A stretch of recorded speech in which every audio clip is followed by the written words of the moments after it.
Hi everyone and welcome to Iridium Rock and Metal Reviews. And today I've got me with me Josh. How you doing, Josh? Hey, what's up, Lee? How's it going? Yeah, good mate. So we're gonna tackle the Van Halen debut album. There's a few reasons for this. I mean, we was gonna do this a while ago, um, just after Eddie Van Halen passed away actually, and Josh found it, I don't know, probably a little bit too close, too soon to do it, which I can totally understand. It affected me as well. Um, but we're coming up to the anniversary of this album being released on February the 10th, on 1978. So it's sort of, maybe it's a really good time to do it. So as far as Eddie Van Halen goes, mate, obviously it meant a lot. Meant a lot to you, and it affected you in his passing. Tell us a little bit about your history of Van Halen, mate. Yeah, I didn't discover hard rock myself. I was just surrounded by people. I was a really good athlete in sports and everything, and people the buzz was just going around about Guns N' Roses, and I'd say this is going on around 87, 88. And I just heard about this ridiculous musician and band, and because I grew up here in Southern California, and a little bit south of there, San Diego, but in Los Angeles, that was the mecca for this kind of hard rock music, and they were the kings. I mean, Quiet Riot was really big at that time, and Yesterday and Today, which became Y&T. But the Kings, no denying it, were Van Halen, and all four members were sensational musicians, and in particular, as we know, Eddie Van Halen was, the main reason why they got a record deal. I mean, Gene Simmons even talks about it, and they're just one of a kind. There's just probably never be another one. He was an innovator. Just a master at his craft. He was always playing guitar.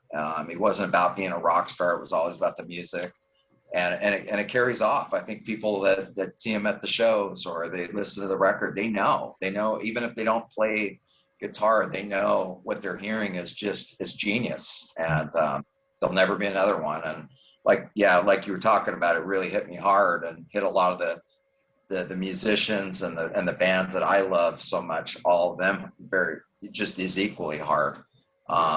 So yeah, it was really a tough one to swallow. Most of the time, you just, no offense or anything, but you don't just get as upset. But when somebody like him, especially here in Southern California, it just rocked us, and I mean, his music is timeless, so yeah. Yeah, I mean, there's a few times, I've been affected with musicians passing away, and probably the main one, apart from Eddie, is Ronnie James Dio. So Ronnie James Dio's passing, Oh, Eddie for sure, and Lane Staley as well. I was a big Alice in Chains. Well, I am a big Alice in Chains fan. Then I think they're a great band now, but that affected me as well. Those three, it's just mad. And we talked about, about the influence that Eddie had, especially throughout the 80s, and, all those guitarists. And someone saying the other day, I heard someone say that even if someone says they're not directly influenced by Eddie Van Halen's guitar playing, so this is guitar players themselves, they're probably influenced by someone who's influenced by Eddie. So he's, somewhere along the line, you're influenced by Eddie Van Halen. That's basically. And also, Steve Vai quoted when he passed away. I mean, they became friends apparently, Steve Vai and Eddie Van Halen, which is a bit of a strange one, you would think. But an excellent quote came out from him. It's just not about what you lost; it's about what you gained. So we've gained some music, man, that's just outstanding, that would go on forever. And also, my little doggy's starting now. Look, here you go. All right, Dio. All right. His name's Dio, by the way. All right. Okay, calm down. If you think about we talk about how far ahead of his time he was, Eddie Van Halen. But the what you got through the 50s and the 60s with guitar playing and the difference he made at that time and how ahead of the time he was. But there's no one really that's capped it, even now. You know, he would compete. He competed right up till, you know, the last record and doing some guitar playing that was just matched anyone now. There's no one that's actually got better than Eddie. He sort of got in 1978. How can you be that good? It's just mad, isn't it? So far ahead of his time. So far ahead. Amazing guitar player, mate. Amazing. Oh. Amazing. I mean, before him, it was pretty much Jimi Hendrix, right? That people love so much. That was so innovative, you know. And Eddie just took that, you know, to the next level from where Hendrix was at. It's just crazy. Yeah, it is, mate. It is, mate. So, thanks for joining me on the Van Halen review, if you like. We're going to do a classic album review. I've done one of these for quite a while, and like I said, it just fits in perfectly because February the 10th, 1978, the album came out. Sold more than 10 million copies in the US.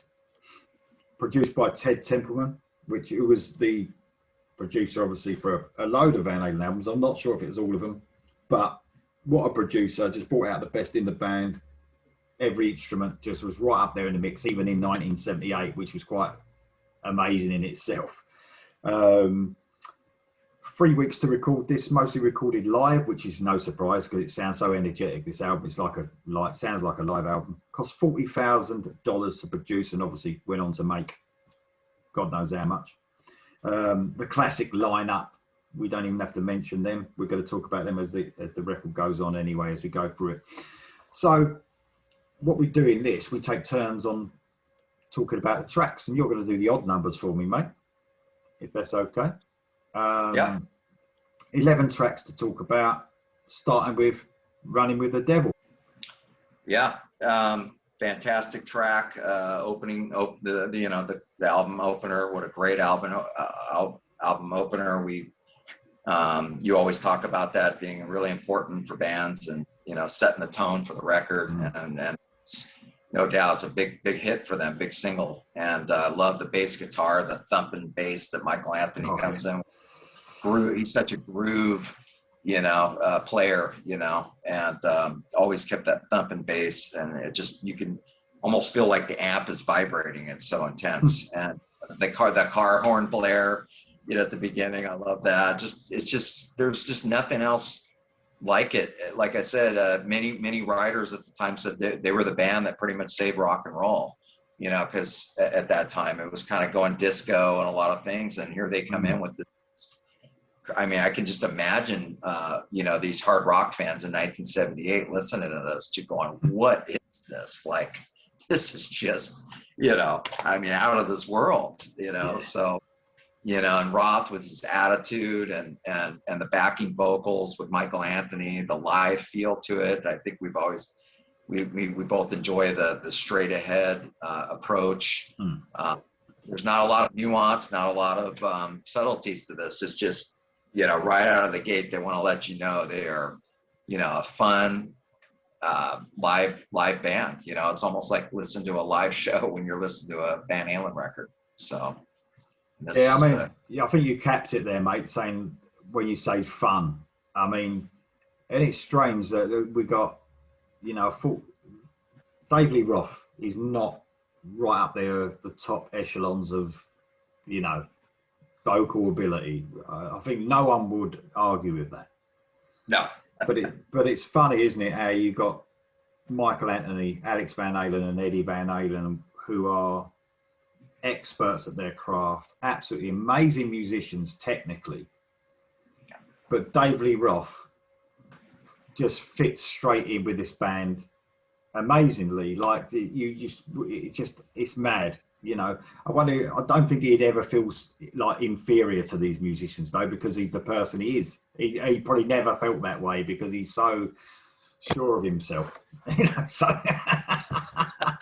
not putting him down. I love David Lee Roth. I think he's great. But it's amazing how he fitted in with the sound of the band. It's because they were a fun band, and he was fun to listen to, fun to watch, and if they were more serious, maybe he wouldn't have. And like you've said before, about Sammy Hagar, definitely vocal ability is, more than David Lee Roth. And that, I think that's why their style changed as well, because he probably wouldn't have suited the more fun part of Van Halen. It had to get a bit more serious, I think, because just they changed their sound, and both vocalists did great at their own jobs. But wow, what an amazing first track, mate. Well done for that. Okay, then we go into like what's become almost a classic song, and how it would become a classic song, I don't know. I suppose because it's so far ahead of its time. Eruption. I mean, it's just. I remember. I'm not sure when I first heard this song. I'm not sure. It might have been because I was only 8. Then. In fact, I was only 7. I think so. I mean, my first introduction to rock and heavy rock was probably talking Thin Lizzy and Queen and stuff like that. And then later on, I would get into the more straightforward heavy rock stuff. But I remember hearing this and just not even thinking it was a guitar, and wondering what was making that noise. It was just mental. And of course, you've got them little bits. You've got Alex Van Halen, and I think Michael Anthony coming in with a little bit of bass in a tiny part of the song.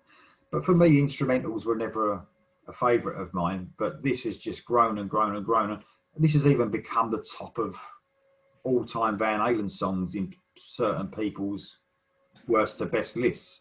I mean, something without lyrics and with just a guitar mainly, that's just a feat in itself, and that just shows you how good Eruption is. And look, there's people now, all these years later, like that can play Eruption. People are doing it on YouTube. But I don't know, it's just not the same, is it? No matter who does it. It's just not. No, it's not the same. Yeah, absolutely, mate. I mean, I know he's done a few different versions of this. There's like a 10-minute one, isn't there? I think on a live one that's on YouTube that people constantly post, which is cool. But nothing beats that 2-minute shot of electricity that is just amazing, absolutely amazing. I think you like that one, mate, don't you? Because you like a guitar. Oh yeah, I love some lead guitar. I can't have enough lead guitar in all my favorite bands. It's always like, if I ever got to talk to them, they said, "You think I should have more guitar or less?" I said, "More is better." More exciting.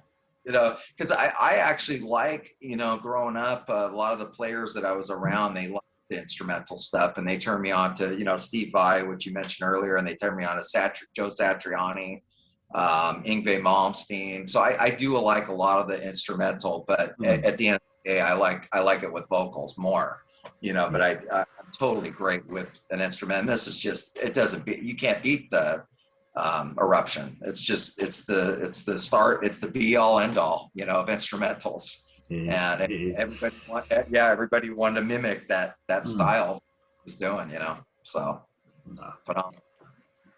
Mad, absolutely mad. Right, okay then, mate, we get on to the next track, which is You Really Got Me. Yeah, Kinks, this is a song by the Kinks, originally. I actually got into the song and the single as well. It's probably one of their big hits. Probably maybe the biggest hit on the album. I didn't, check or anything, but it was probably, if not one of the, it's every club you go to, they're always playing this song as a cover song. But I don't really remember the Kinks version very much with this, because Van Halen just Van Halenized the song. They take the hard rock to the next level. I love the riff, the melodic solo, Alex's drums, just everything about it's not my favorite song on the record, but it just shows you it's such a solid record that there's no bad songs on it. And I mean, this is an absolutely outstanding track, memorable to this day. So yeah, I love it. So many people that aren't even diehard, hard rock fans like me enjoy this tune. So that's a testament right there. And I think you hit the nail on the head there.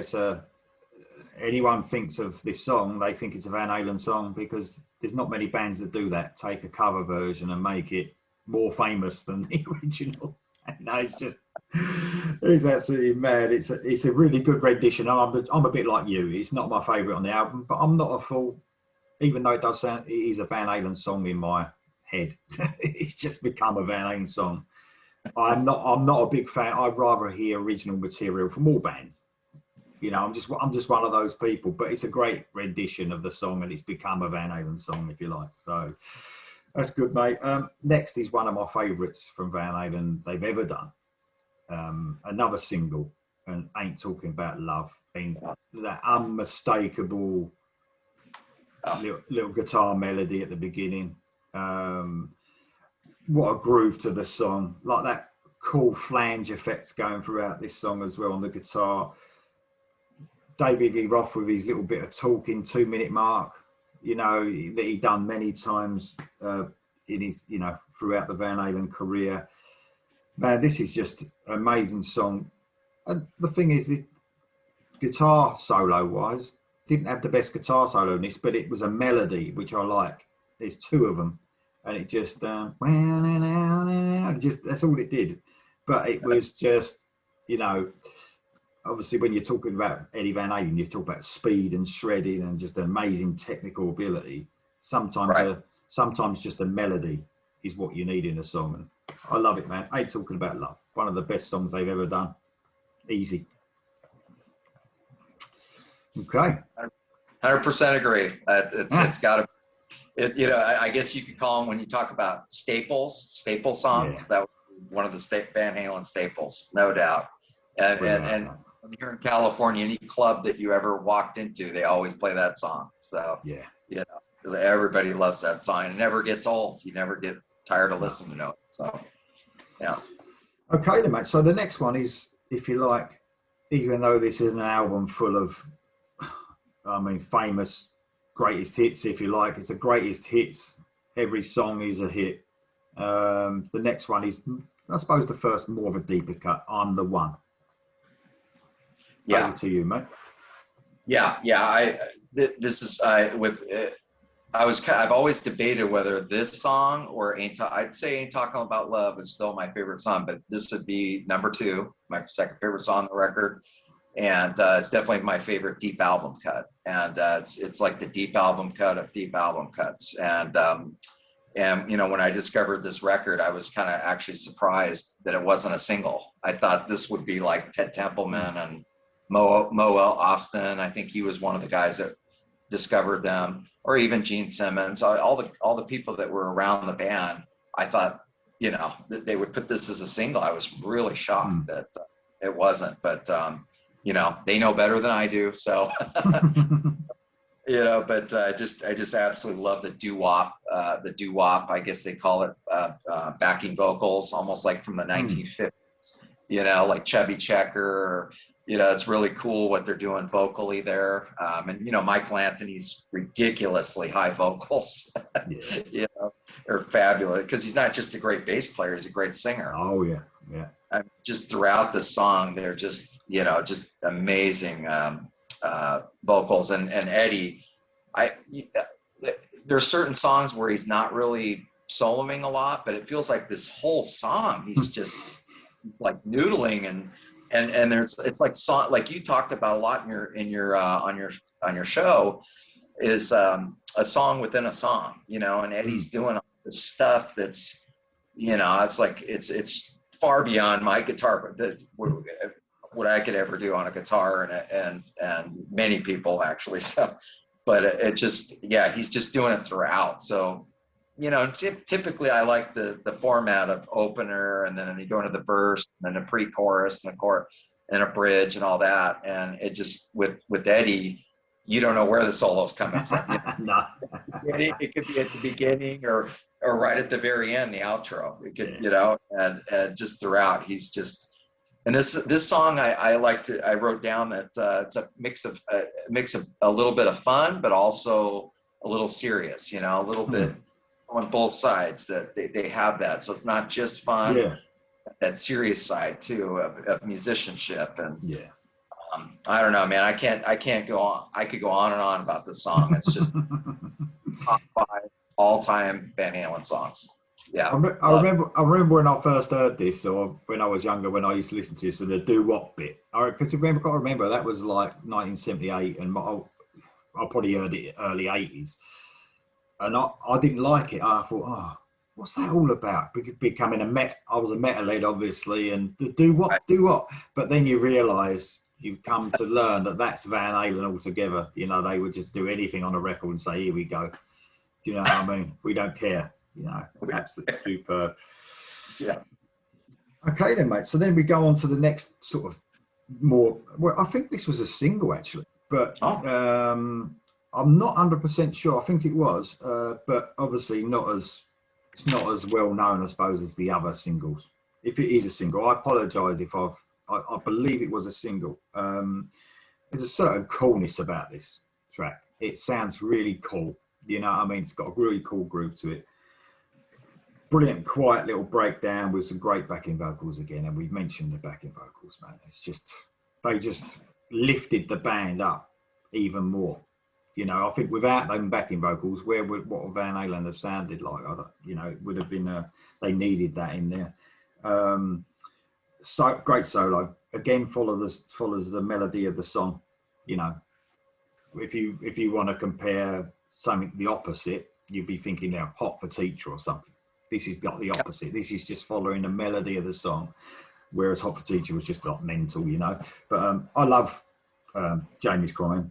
It's got a really cool sound to it, and again, one of my more favourite. So, if I apologise if it's not a single, I think it is, but it's definitely a deeper cut as such. Yeah, I think. Yeah. A great song, man. Absolutely. What do you reckon? You like that one? Jamie's Crying. I do. It's kind of like what's the first one? The first one was Running with the Devil.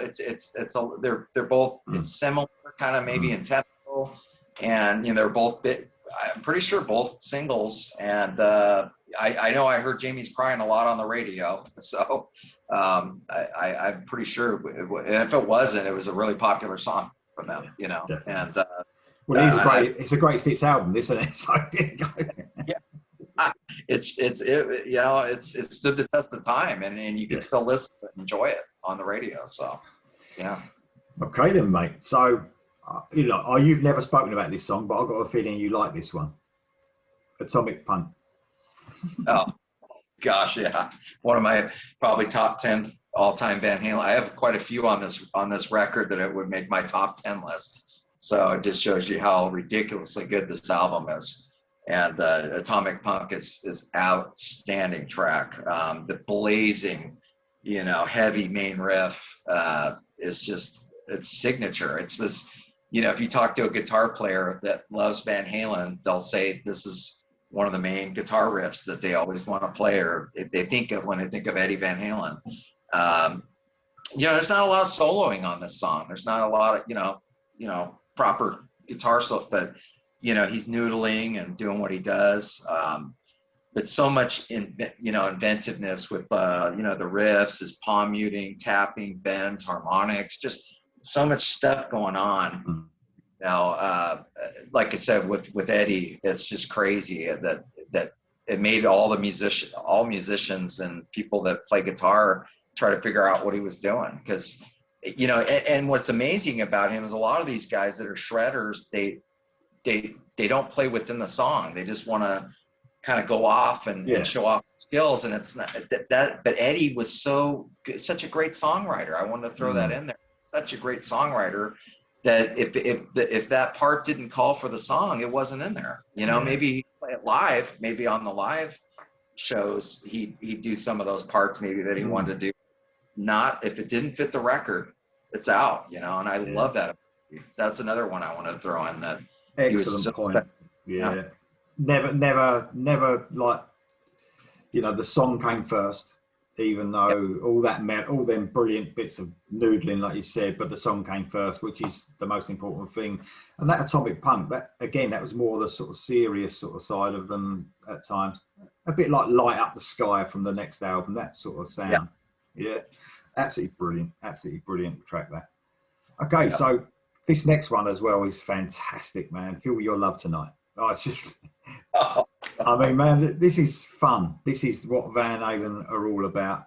Um, it just sums up what they were. David Lee Roth messing around. Again, great backing vocals. A real fun riff running through the whole song. There's a rhythm guitar through that solo, but you got to remember, like Eddie obviously was on his own, but you know, sometimes backing up, you know, a rhythm guitar is, you know, it's quite cool, but a lot of the time you didn't need it. You know, sometimes, you know, when a guitarist, a lead guitarist goes into his solo, you really miss that. You sort of, all of a sudden the song goes dead because you've got no rhythm guitar behind it. But Eddie in general didn't need that rhythm guitar. He filled up so much with a solo that you didn't miss it. You know, absolutely amazing. But man, I love that song. It's just so fun, and it just, if you want to sum up Van Halen in one go, just play "Feel Your Love Tonight." It's just like, it's brilliant. Okay. No, Yeah. my sentiments exactly. It's one of the best deep album cuts. Another, I mean, could have been a single. Could have been a single. I mean, Oh yeah, yeah. but you know, Definitely. I was kind of complaining about that earlier, and I get to thinking to myself, if I really, you know, this is 11 tracks, and how do you choose which is it, right, when they're all so great? You know, I mean, Totally agree. Totally so, agree. yeah, yeah. Okay, well, the next one is a bit of a change in direction, I suppose, for the album itself. Little Dreamer. Little Dreamer, yeah. Outstanding track. I'd say this is probably my third favorite track on the record, behind Oh, Ain't right. Talking Love and I'm the One. It's right. I love this track. I absolutely love this track. And I did want to mention earlier, besides the great backing vocals that Van Halen's always had, I love the rhythm section. You know, the bass guitar and drummer for this band, and this song is Mm-hmm. no, you know, exception. You know, they really lay down the beat, down the rhythm, and that's important. You know, when you play guitar, you got to have that rhythm, that Yeah. solid foundation, you know, blasting all the way through. And this is a great groove song, you know. And also, I was looking at, when I was looking up about the record, I didn't realize this is one of the first power ballads they were saying. First power ballads. You know, it wasn't a single, as we all know, but I mean, it sure could have been. I'm sure it would have been a huge hit, because you know, I never met a Van Halen fan that didn't like the song. You know, it's just it's outstanding track. Yeah. You know, and Eddie's just killing it on the guitar on this. You know, I mean, And oh, it just shows their experimentation, that, you know, that this song on this album, you know, they was just geniuses all the way through, musician wise, but that song just proves they can do anything, you know, and it's good, you know. So yeah. man, great song. Okay, so number 10, Ice Cream Man. So another really fun song. I actually didn't know this was a cover. I didn't know. I didn't know for years this was a cover. So from a blues guitarist, let me get the name right. I think it's John Charles Brim or something wrote this song. So I actually listened to this song as well a while ago. And again, another song that becomes their song, without a doubt, even more so than You Really Got Me. But and I think David Roth used to play this in another band before he joined Van Halen, and he brought it into Van Halen, and obviously they done what they did, and it's just an amazing, absolutely amazing song. It's funny, isn't it? Because the lyrics haven't changed since that blues song, but David Lee Roth makes it sound, it wasn't a sexual song, but he makes it sound that way, doesn't he? He does. You know, you wouldn't think he'd be talking about ice cream at all, would you? You know, but the actual song is a cover, which I didn't know. I think I found out about, and I know everyone's probably going to be having a go at me because I didn't know, but I don't know. Since I started looking, you know, probably in the last 10 years, I've known it's a cover. But before that, growing up, and I didn't even know. I didn't even know. But so it is so different than the original. But take a listen, everyone, if you haven't heard the original. But it's a brilliant song. I love it how it starts off with that, obviously that really cool acoustic guitar. Yes. I've heard rumours, but I don't think it is that's Dave Lee Roth playing that acoustic guitar. Yes. Yes, I think it was. And live on the live versions, you see him playing guitar. Oh man, well, that's a good bit of guitar playing as well. Yeah. Yeah, I think he was more like there's a lot of singers that aren't really real great guitar players, but they're do it for the song, he just does it for the song. So, Right. Yeah. So. Okay, mate. Well, listen, I've got a feeling you're going to round this off with another favourite of yours. I know I'll sort of getting to know what you like, and On Fire, mate. You can round the album off. Yeah. This is it's a very underrated track. It's not my favorite, but it's I'm not sure where I would even rank this song, because these songs are all so great. There's not one song on here that I don't like. I call it all killer, no filler. Oh yeah, yeah. Yeah. That's what, as we say a lot, and it's an outstanding track. It's heavy. It's a lot of metalheads consider this, besides Ain't Talking About Love and what's the other one, Atomic Punk. That's just pure metal. It's just that, it's that early, because back in the 70s, late 70s, metal wasn't, they had Black Sabbath and Purple and a lot, but it wasn't that hard rock metal that we know now. I think this song this is one of the ones I think kind of, for musicians that came in the 1980s, I think they followed this song, and the style, the tempo, and it's a very underrated track. I think it's got a great groove to it. I love the pre-chorus is probably my favorite part of the track. I like it even more than David's On Fire parts. I like the pre-chorus and the most. So it's an outstanding track. It is, man. And it's a great listen. I think you need to bookend an album perfectly, and I think they've done that. Running with the Devil, On Fire.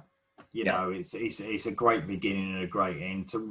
Some bands choose to rock out at the end of an album. Some bands like to mellow out, and I think with Van Halen, I think it was a great choice to do a great bookend for each album, for the to end the album, beginning and end it. Absolutely fantastic album. Listen, man, it's been great talking with you again. And like I said, so February the 10th, this album came out in 1978. So, wow, amazing to how it sounds now. Nothing like anything that came out in 1978, without a doubt. Just so far ahead of its time. So far ahead. Any last words for you, mate, before we go? Well, I wanted to throw in that, me and you always talk about production, and outstanding. I mean, it's analog back then. It wasn't digital, and it just sounds so almost like like they would record some of the albums that our favorite albums later on sounded so great. You know what I mean? And it's just amazing, the production. I'm still blown away how Ted meshed so well with the band and everything. He was an incredible producer. And I'm so glad they kept that same production, basically, didn't they, all the way through? They didn't change. A lot of bands would experiment, get a different producer in. I think they made, and I understand that sometimes from bands. I think it's a good idea to bring a bit of freshness and difference, but they didn't need it. I think they were perfect like that. And what it did, everything shone, didn't it? The guitar, the bass, the drums, and the vocals, they all was like at the forefront. It's hard to get that, isn't it? That balance. It must be hard to get it, but to get it in 1978, it's just mad. Well, for a band that that there were they're known as one of the greatest live bands of all time, and so incredible that they incorporated that live feel onto. You don't get that often. Where it feels like they're just they're playing live right in front of you. All four instruments. It's not layered or anything. It's just straightforward rock and roll. I don't even think there's any keyboards on this record. No. think of. Is there? No keyboards. No, I don't think so, mate. You know, off the top of my head, I don't think there was. And yeah. You would think there was machines used, though, wouldn't you? The sounds that are coming out. Imagine. Okay.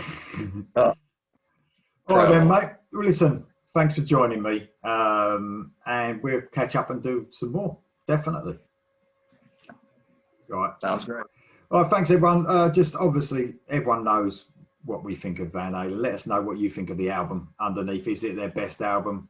You know, and let us know what you think in general. And if you want to subscribe, press the red button, bottom right-hand corner.